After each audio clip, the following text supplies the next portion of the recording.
بسم اللہ الرحمن الرحیم۔ شروع کرتی ہوں اللہ کے نام سے جو نہایت ہی مہربان اور رحم کرنے والا ہے۔ فرعون کو تو ہر شخص جانتا ہے کہ کس درجے کا کافر تھا، حتیٰ کہ خدائی کا دعویٰ کیا تھا، اور حامان اس کے وزیر کا نام ہے، اور ابی بن خلف مکے کے مشرکین میں سے ایک بڑا سخت دشمن اسلام تھا۔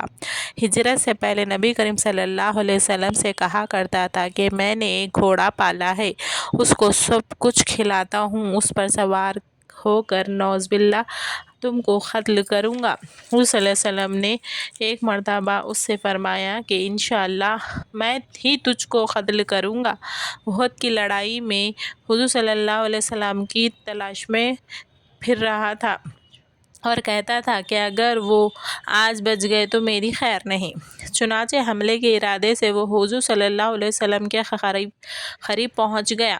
صحابہ رضی اللہ تعالیٰ نے عرض کیا بھی فرمایا کہ دور ہی سے اس کو نمٹا دیں گے، اس کو مار دیں گے۔ حضور صلی اللہ علیہ وسلم نے ارشاد فرمایا آنے دو۔ جب وہ قریب ہوا تو حضور صلی اللہ علیہ وسلم سے ایک صحابی کے ہاتھ سے پرچھا لے کر اس کو مارا، جو اس کی گردن پہ لگا اور ہلکا سا خراش اس کی گردن پہ آ گیا، مگر اس کی وجہ سے گھوڑے سے لٹکتا ہوا گرا اور کئی مرتبہ گرا اور بھاگتا ہوا اپنے لشکر تک پہنچ گیا اور چلاتا تھا کہ خدا کی قسم مجھے محمد صلی اللہ علیہ وسلم نے قتل کر دیا۔ کفار نے اس کو اطمینان دلایا کہ معمولی خراش ہے، کوئی فکر کی بات نہیں، مگر وہ کہتا تھا کہ محمد صلی اللہ علیہ وسلم نے کہا تھا کہ میں تجھ کو قتل کروں گا، خدا کی قسم اگر وہ تھوک بھی دیتے تو میں مر جاتا۔ لکھتے ہیں کہ اس کے چلانے کی آواز ایسی ہو گئی تھی جیسا کہ بیل کی ہوتی ہے۔ ابو سفیان نے جو اس لڑائی میں بڑے زوروں پر تھا کو اس کو شرم دلائی کہ ذرا سی خراش سے اتنا چلاتا ہے۔ اس نے کہا تجھے خبر بھی ہے کہ یہ کس نے ماری ہے؟ یہ محمد صلی اللہ علیہ وسلم کی مار ہے۔ مجھے اس سے جس قدر تکلیف ہو رہی ہے، لات اور عزا دو مشہور بتوں کے نام ہے، قسم یہ تکلیف سارے جہاز والوں کی تقسیم کر دی جائے تو بھی سب ہلاک ہو جائے۔